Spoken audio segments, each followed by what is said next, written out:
ሰላም ጤና ይስጥልኝ እንደምን አላችሁ ዛሬም እንደተለመደው በአንድ ጠቃሚና አስተማሪ ሐሳብ ተገናኘን በዛሬ ፕሮግራም የምነግራችሁ ለካንሰር የሚያጋልጡ ነገሮችንና እንዴት አርጋችሁ ካንሰርን በተፈጥሯዊ መንገድ መከላከል እንደምትችሉ ነው የምነግራችሁ ዛሬ ይሄን ሐሳብ ማነሳው በተለይ በአሁን ሰዓት ላይ የተለያዩ የካንሰር ህመሞች በጣም እየተስፋፉ መጥተዋል በፊት ከምናውቃቸው ከምንሰማቸው በአሁን ሰዓት ላይ በጣም በእጥፍ እየጨመረ ካንሰር በጣም በርካታ ሰው ህይወቱን እያጣበት የተለያየ ችግር ውስጥ እየገባበት የሚገኝ አንደኛው በጣም አሳሳቢ ጉዳይ ሆኗል ይሄን ደግሞ አስቀድማችሁ ስለ ካንሰር ግንዛቤው ሊኖራችሁና ራሳችሁን ልጠብቁ ይገባል ለካንሰር እያጋለጡን ያሉ ነገሮች ምንድናቸው እንዴት አርገን ለካንሰር እንዳንጋለጥ ራሳችንን እንጠብቅ የሚለውን ዋና ሐሳቦች በዚህ ቪዲዮ ነግራችኋለሁ አብራችሁን ቆዩ ለቻናሌ አዲስ ከሆናችሁ ሰብስክራይብ አድርጋችሁ ቤተሰብ ሁኑ ይሄን መረጃም ላይክ ሼር እያደረጋችሁ በርካቶች ጋር እንዲደርስና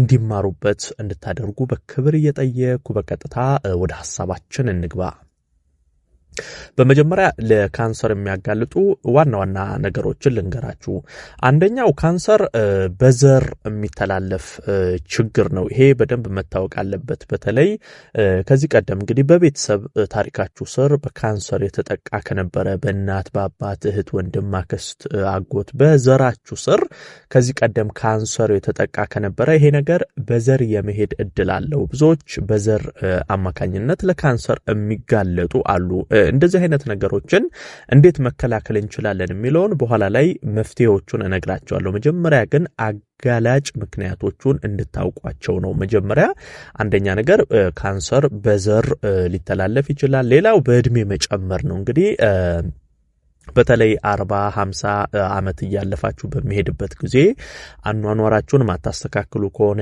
አመጋገባችሁን ጥንቃቄ ማታደርጉ ከሆነ በአጠቃላይ ለካንሰር የመጋለጥ እድላችሁ እያደገ ነው የሚሄደው ከወጣቶች ይልቅ በተለይ እድሜ ሲጨምር በዛው ልክ ሰውነታችን ላይ የሚኖሩ ለውጦች የተለያዩ የሆርሞን ለውጦች ከእድሜ ጋር ተያይዘው የሚመጡ ነገሮች ስላሉ ለካንሰር እንደዚሁ ልንጋለጥ የምንችልባቸው መንገዶች ይኖራሉና እድሜ መጨመር በራሱ እንደ አንድ ምክንያት ይወሰዳል ሌላው ጤናማ ያልሆነ አመጋገብ ነው ይሄ በተለይ አርቲፊሻል ነገሮች ላይ ትኩረት የምታደርጉ የታሸጉ ምግቦች ይሄ አርቲፊሻል መጠጦች ላይ የለስላሳ መጠጦች ሊሆን ይችላል ጁሶች ይሄ የካርቶን የተለያዩ ታሽገው የሚሸጡ በውስጣቸው ከፍተኛ የስኳር መጠን ምግቦችም ደግሞ የቅባት የጨው መጠናቸው ከፍ ያሉ ታሽገው የሚሸጡ በአጠቃላይ ኦርጋኒክ ያልሆኑ ነገሮች ላይ ትኩረት የምታደርጉ ከሆነ አትክልቶችን ፍራፍሬዎችን ብዙ ማትመገቡ ከሆነ ወደ ቅባታማ ነገሮች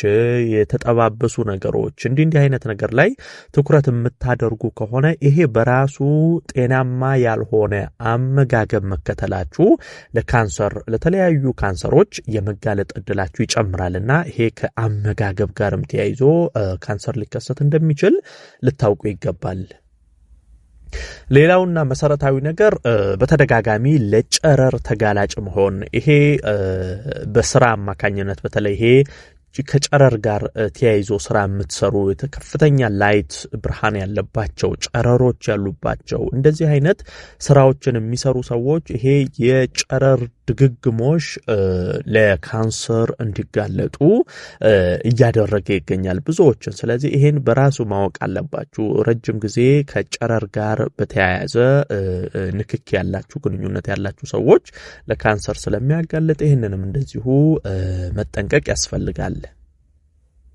ሌላኛው ጤናማ ያልሆነ የሰውነት ክብደት በተለይ ይሄ ችግር አሁን ላይ ብዙዎችን ለካንሰር እየዳረገ ይገኛል ይሄ የሰውነት ውፍረትን አለመቆጣጠር ክብደትን አለመቆጣጠር ቦዲ ማስ ኢንዴክስን አለማስተካከል ከፍተኛ የስብ ክምችት ከፍተኛ የኮሌስትሮል ክምችት ሰውነት ላይ መኖር በተለይ ሆድ አካባቢ የሚከማቹ የስብ ክምችቶች በኋላ ወደ ሰውነታችን የተለያዩ ክፍሎች ውስጥ እየሄዱ ችግር ይፈጥራሉ የደም ቧንቧ ላይ የሚለጠፉ ስቦች የደም ቧንቧ እንዲጠቡ ያደርጋል ሰውነት ላይ በአጠቃላይ ክብደት ስንጨምር ውፍረት ስንጨምር ስባችን በጣም እየጨመረ ሲሄድ የተለያዩ የሆርሞን ችግሮች ያመጣል ከነዚህ ጋር ተደማምሮ ለካንሰር የመጋለጥ እድላችን በከፍተኛ ሁኔታ ይጨምራል ስለዚህ ይሄ ክብደትን ማስተካከል በጣም ያስፈልጋል ውፍረት አላስፈላጊ ውፍረት በተለይ ከጊዜ በኋላ የመጣ ውፍረት ከሆነ አንዳንዴ ከልጅነት ጀምሮ አብሮን የሚያድጉ ውፍረት አለ። ነገር ግን በፊት ኖርማል አቋም የነበረን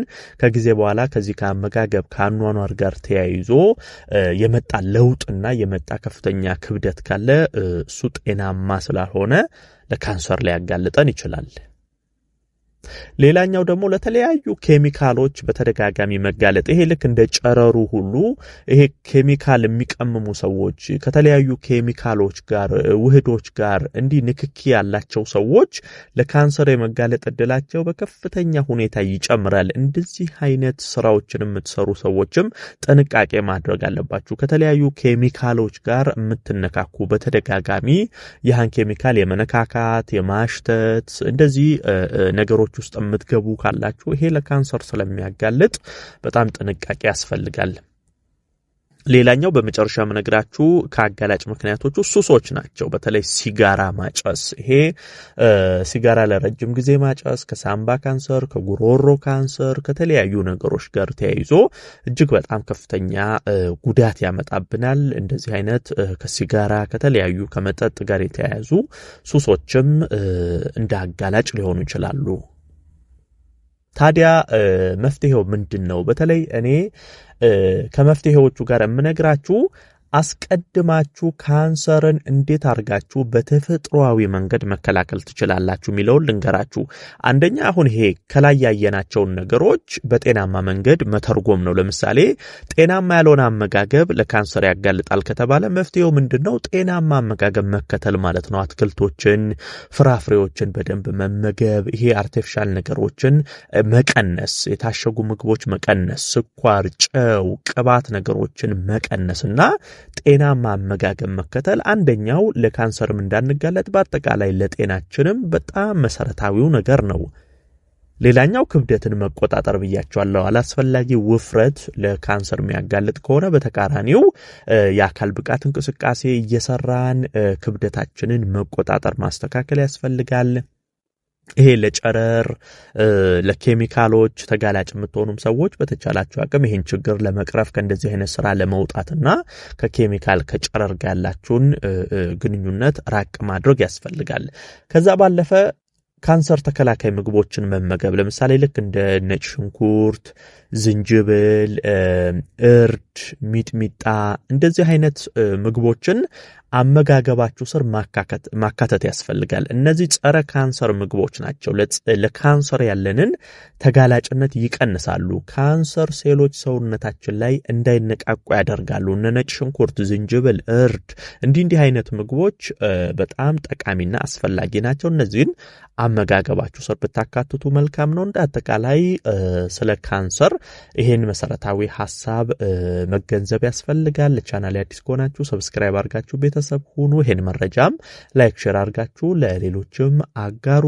የዛሬን በዚሁ አበቃው። በቀጣይ ቀን በሌላ ጠቃሚና አስተማሪ ሐሳብ ዳግም የምንገናኝ ይሆናል። እስከዛው በያላችሁበት መልካም ጊዜ